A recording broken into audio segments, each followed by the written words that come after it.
My guys 1 million views എന്ന YouTube ചാനലിലേക്ക് ഏവർക്കും സ്വാഗതം. അപ്പോൾ എന്തൊക്കെയാണ് വിശേഷം? എല്ലാവർക്കും സുഖമാണെന്ന് വിചാരിക്കുന്നു. നമ്മൾക്കും സുഖമാണ്. അതുപോലെ തന്നെ ആദ്യമായിട്ടാണ് നിങ്ങൾ നമ്മുടെ ചാനൽ കാണുന്നതെങ്കിൽ സബ്സ്ക്രൈബ് ചെയ്യാനും അതുപോലെ തന്നെ ലൈക്ക് ചെയ്യാനും നിങ്ങളുടെ വിലയേറിയ കമന്റ് ഇടാനും നിങ്ങൾ ഒട്ടും മറന്നു പോകണ്ട കേട്ടോ. കഴിഞ്ഞ ഈ ഒരു 2 ദിവസങ്ങളിലായിട്ട് നസ്രിയയും അതുപോലെ ഫഹദിൻ്റെയും ജീവിതമാണ് അല്ലേ ട്രെൻഡിങ് ആയിക്കൊണ്ടിരിക്കുന്നത്. എന്താണെന്ന് വെച്ചാൽ സുഖം പ്രാപിക്കുന്നു, ഇതൊരു ദുഷ്കരമായ യാത്രയാണ്, തിരിച്ചുവരവിന്റെ പാതയിലെന്ന് നസ്രിയ ആ ഒരു കുറിപ്പാണ് ഇപ്പോൾ വൈറലായിക്കൊണ്ടിരിക്കുന്നത്. ആ കുറിപ്പിന്റെ ഉള്ളടക്കം എന്താണെന്നുള്ളത് ഞാൻ ലാസ്റ്റ് പറയാട്ടോ. അതുപോലെ നസ്രിയ പങ്കുവെച്ചിട്ടുള്ളത് ആ ഒരു കണ്ടന്റ് എന്താണ് എന്നുള്ളതും കൂടെ ഞാൻ ഈ ഒരു വോയിസിന് കൂടെ ചേർത്ത് കൊടുക്കുന്നുണ്ട്. കാരണം കഴിഞ്ഞ ഏതാനും മാസങ്ങളായി പൊതുയിടങ്ങളിൽ നിന്ന് വിട്ടുനിൽക്കുന്നതിൽ വിശദീകരണവുമായിട്ട് നടി നസ്രിയ എത്തിയിരിക്കുകയാണ്. കുറച്ച് മാസങ്ങളായി താൻ വൈകാരികവും വ്യക്തിപരവുമായ വെല്ലുവിളികളോട് മല്ലിടുകയായിരുന്നുവെന്നാണ് നസ്രിയ സാമൂഹിക മാധ്യമങ്ങളിൽ പങ്കുവെച്ചിട്ടുള്ള ആ കുറിപ്പുകളിൽ പറയുന്നത്.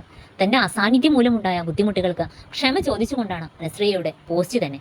പക്ഷേ സെലിബ്രിറ്റി ആണെങ്കിലും എല്ലാവർക്കും പ്രശ്നങ്ങളുണ്ട്, സാധാരണക്കാരാണെങ്കിലും അവർക്കും പ്രശ്നങ്ങളുണ്ട് എന്ന് വേണം നമ്മൾ ഇതിലൂടെയൊക്കെ മനസ്സിലാക്കാൻ വേണ്ടിയിട്ട്. കഴിഞ്ഞ നവംബറിൽ പുറത്തിറങ്ങിയ സൂക്ഷ്മദർശിനിയാണ് നസ്രിയയുടെ അവസാന ചിത്രം. ചിത്രത്തിന്റെ പ്രമോഷനുമായി ബന്ധപ്പെട്ട താരം സജീവമായി ഉണ്ടായിരുന്നു. കാരണം 4.5 മാസം മുമ്പാണ് താരം ഏറ്റവും അവസാനമായി ഇൻസ്റ്റഗ്രാമിൽ പോസ്റ്റ് പങ്കുവെച്ചത്. തന്റെ 30ാം പിറന്നാളടക്കം തനിക്ക് നഷ്ടമായ ആഘോഷങ്ങൾ എടുത്തു പറഞ്ഞാണ് പുതിയ കുറിപ്പിൽ നസ്രിയ ഓരോന്നും പങ്കുവെച്ചിട്ടുള്ളത്. പുതുവർഷ ആഘോഷത്തിലും സൂക്ഷ്മദർശിനിയുടെ വിജയാഘോഷത്തിലും തനിക്ക് പങ്കെടുക്കാൻ കഴിഞ്ഞില്ലെന്നും താരം ചൂണ്ടിക്കാണിക്കുന്നുണ്ട്.